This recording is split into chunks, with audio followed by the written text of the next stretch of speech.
51,000 வாக்கு வித்தியாசத்தில் திமுக வேட்பாளர் முன்னிலையில் இருந்து வருகிறார். விக்கிரவாண்டி இடைத்தேர்தலில் பாமக வேட்பாளர் டெபாசிட் பெறுவதை உறுதி செய்திருக்கிறார். அண்மை செய்தியாக பார்த்து வருகிறோம். 15வது சுற்றில் 43,225 வாக்குகள் பெற்றிருக்கிறார் பாமக வேட்பாளர் சி அன்புமணி. விக்கிரவாண்டி இடைத்தேர்தலில் டெபாசிட் பெறுவதற்கு 32,000 வாக்குகள் தேவைப்பட வேண்டிய சூழலில் அதனை கடந்து பாமக வேட்பாளர் அன்புமணி டெபாசிட் பெறுவதை உறுதி செய்திருக்கிறார்.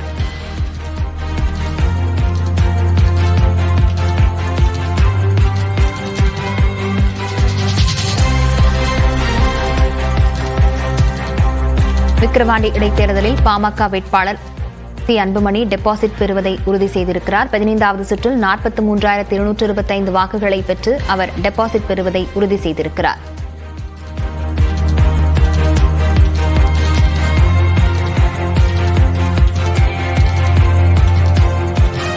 விக்கிரவாண்டி இடைத்தேர்தல் வாக்கு எண்ணும் பணியானது காலை 8 மணி முதல் தொடங்கி வரக்கூடிய சூழலில் 15வது சுற்று வாக்கு நிலவரங்கள் தற்போது பார்த்து வருகிறோம். அந்த வகையில் 50,000 வாக்குகளை கடந்து திமுக வேட்பாளர் அன்னியூர் சிவா முன்னிலையில் இருந்து வருகிறார்.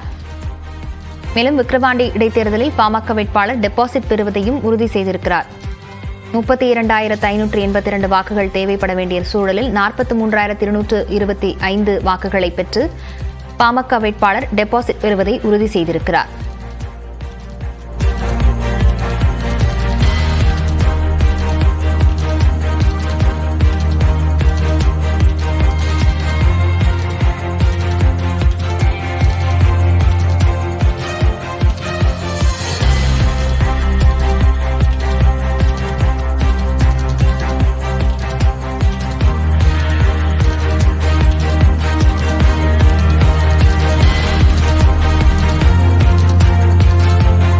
விக்கிரவாண்டி இடைத்தேர்தலில் 50,000 வாக்குகளுக்கு மேல் திமுக வேட்பாளர் முன்னிலையில் இருந்து வருகிறார். 15வது சுற்று நிலவரப்படி 94,932 வாக்குகளை பெற்றிருக்கிறார் திமுக வேட்பாளர் அன்னியூர் சிவா.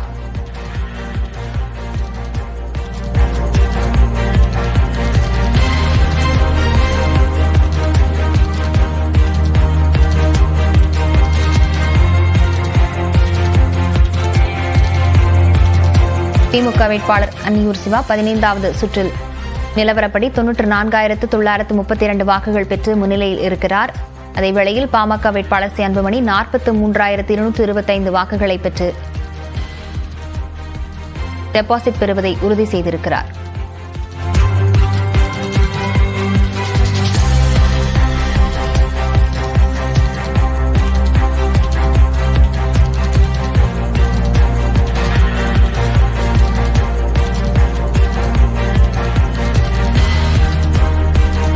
விக்கிரவாண்டி இடைத்தேர்தலின் வாக்கு எண்ணும் நிலவரங்களை காலை முதல் பார்த்து வருகிறோம். அந்த வகையில் தற்போது 15வது சுற்று முடிவிலும் திமுக வேட்பாளர் அன்னியூர் சிவா முன்னிலையில் இருக்கிறார்.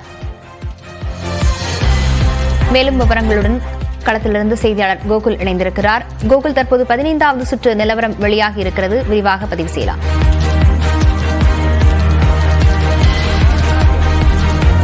15 சுற்றுகளுடைய வாக்கு எண்ணிக்கை முடிவில் திமுக வேட்பாளர் அன்னியூர் சிவா வெற்றி முகத்தில் இருக்கிறார். ஏறக்குறைய 51,000 வாக்குகள் மேல் வித்தியாசம் இருக்கிறது. 51,707 வாக்குகள் வித்தியாசத்தில் அன்னியூர் சிவா தற்பொழுது முன்னிலையில் இருக்கிறார். ஏறக்குறைய இன்னும் 5 சுற்றுகள் தான் எண்ண வேண்டி இருக்கக்கூடிய நிலையில் தற்பொழுது இன்னும் ஒரு 50,000 வாக்குகள் தான் எண்ணப்பட வேண்டியிருக்கிறது. அதற்கு மேல் தற்பொழுது திமுக வேட்பாளர் அன்னியூர் சிவா முன்னிலை பெற்றிருப்பதை அடுத்து அன்னியூர் சிவாவுடைய வெற்றி ஏறக்குறைய உறுதி செய்யப்பட்டிருக்கிறது.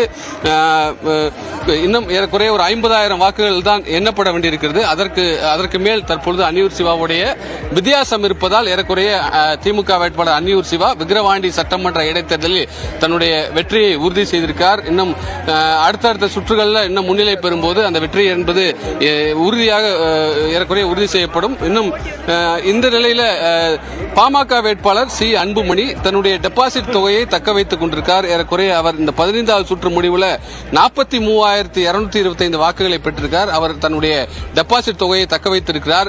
2016ஆம் ஆண்டு பாமக விக்கிரவாண்டி சட்டமன்ற தொகுதியில் தனித்து போட்டியிட்ட போது இந்த வாக்குகளை பெற்றிருந்தது. இன்னும் 5 சுற்றுகள் எண்ணப்பட வேண்டி இருக்கக்கூடிய நிலையில் அந்த வாக்குகளை விட கூடுதலாக இந்த முறை விக்கிரவாண்டி இடைத்தேர்தலையும் பாமக வேட்பாளர் அன்புமணி பெற்றிருக்கிறார்.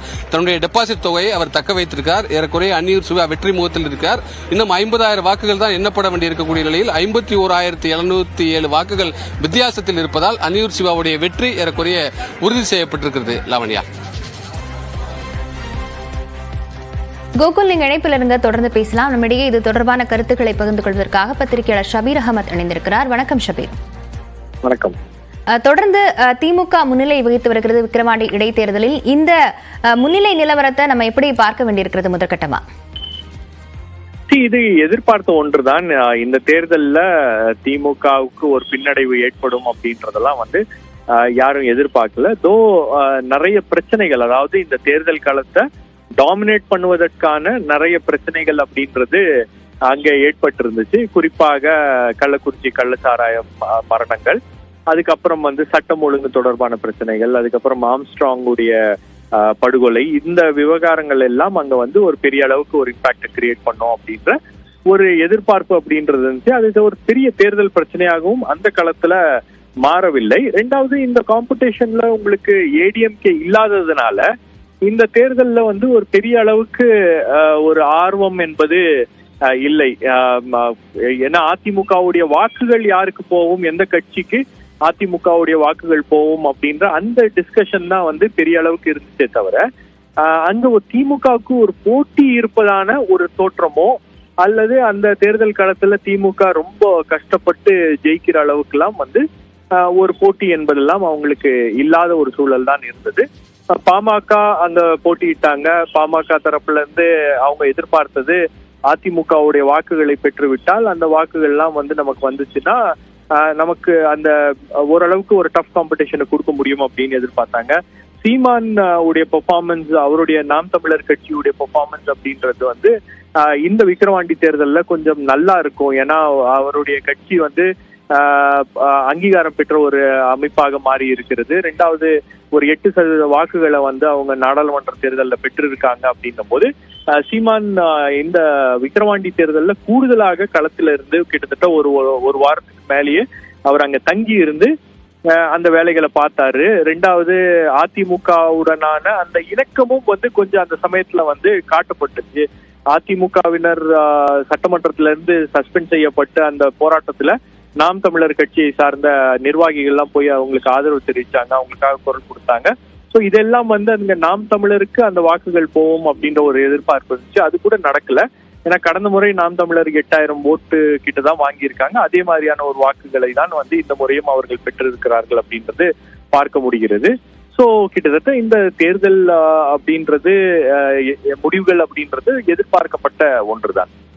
காலையிலிருந்து இடைத்தேர்தல் வாக்கு எண்ணும் நிலவரங்களை தொடர்ந்து நேரலையில பார்த்து வருகிறோம். அந்த வகையில முன்னாடி பத்திரிகையாளர்கள் நம்ம கிட்ட சொன்னது மாதிரி, நீங்க குறிப்பிட்டது மாதிரி தான் அதிமுக அதனுடைய வாக்குகள் பிரிந்திருக்கிறது அப்படின்னு சொன்னது மாதிரி, அவர்கள் நம்முடைய வாக்குகள் யாருக்கு செல்ல வேண்டும் அப்படிங்கிற ஒரு ஸ்டாண்டை எடுத்திருக்கணும் அப்படிங்கிற கருத்துக்களையும் முன் வச்சாங்க. அப்படி ஒரு ஸ்டாண்டை எடுக்காததும் கூட இப்ப இந்த மாதிரியான முடிவுக்கு காரணமா இருக்கும்னு பார்க்கலாமா?